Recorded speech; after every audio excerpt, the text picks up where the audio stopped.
Arsenal fans, gather round, let's have a conversation. There's so much to talk about. I mean, even the club ended up signing nobody. The least they could do was to recall Fabio Vieira from his loan, but they couldn't even manage to pull that off.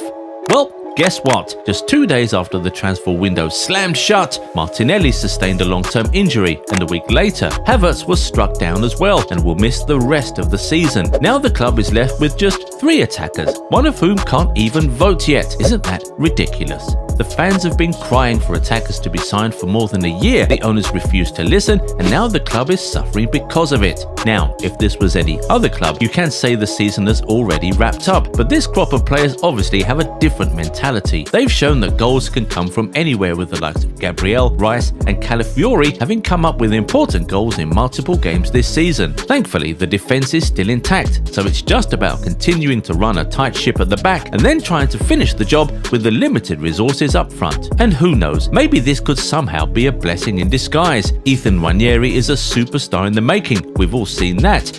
With a depleted attack, maybe we'll see him step up and carry the team at 17, just like Lamine Yamal is doing for Barcelona. You can see the quality he possesses each time he steps on the pitch. He's just the 3rd English player to ever score 5 goals or more in a season before turning 18, after Rooney and Owen. That's good company. He has started just 7 games this season, but he already has 7 goals. Imagine how much better he'd be with more time on the pitch. And guys, there's one more big reason why you just cannot write off this season just yet. We'll talk about that in a second, but first, take a moment to give this video a thumbs up and subscribe to the channel. Done it? Now listen, you can't give up on this season because Starboy is returning soon. Saka is currently in recovery and he's expected to return in late March or early April. What this means is that if the boys can just manage to hang on in there, Saka will be back for the quarterfinals of the Champions League. He'll also be fully available for what could be the title decider against Liverpool in May. Considering the tough run of fixtures Liverpool have, if the team does their job, that match in May could really be the game that wins Arsenal the league. And you guys know, with Saka on the pitch, absolutely anything is possible. So no, the season isn't over yet. The 2 big trophies are still up for grabs, and Arsenal are surely up there as top 3 favourites in both competitions.